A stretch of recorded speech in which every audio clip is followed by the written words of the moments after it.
তুমি এখানে কি করছো? আসলে আমাদের ডিভোর্সের ডেটটা তো সামনে চলে এসেছে, তাই জামা কাপড়গুলো নিতে এসেছিলাম।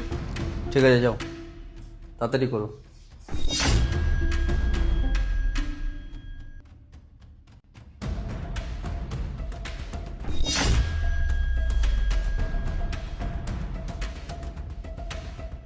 আরে আমি আর ওয়েট করতে পারছি না।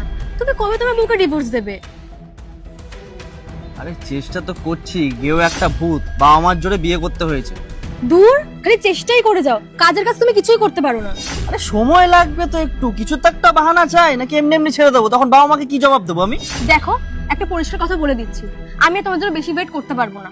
তুমি আজকেই বাড়ি যাবে আর তোমার ওয়াইফকে বলবে যে আমার ডিভোর্স চাই, নাহলে আমি কিন্তু আর থাকবো না তোমার সাথে। আচ্ছা বাবা, ঠিক আছে, আমি আজকেরই কথা বলছি। তুমি তো এখন চলো।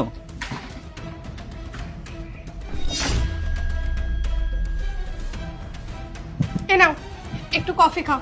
কখন দিয়ে কাজ করছো বলো তো? আরে ধরো ধরো ধরো, পরে কাজ করবে। এটা এখানে রাখো, দাও তোমার পাটা টিপে দিই।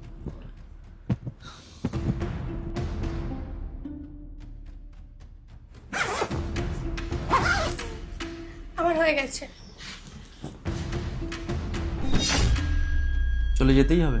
তুমি তো চেয়েছিলে আমি যাতে তোমার লাইফ থেকে সরে যাই, সেই জন্যই তোমার লাইফ থেকে সরে যাচ্ছি। এখন আর কি হবে? বলছি, আমরা কি আবার আগের মতো হতে পারি না? আমিও এই কথাটা তোমাকে অনেকবার বুঝিয়েছিলাম, আগের মতন থাকি, সব কিছু ম্যানেজ করে নিই। বাট তুমি সেই রাস্তাটা রাখোনি, তুমি সব কিছু লিগাল দিকে নিয়ে চলে গেলে। এখন কেন বলছো আমি তো সেটাই বুঝতে পারছি না। কুসুম, আমি মানছি আমার ভুল হয়ে গেছে। আমি বুঝতে পারিনি আমাকে সত্যি কে ভালোবাসত। আসলে আমি ভুল মানুষের সাথেই ছিলাম।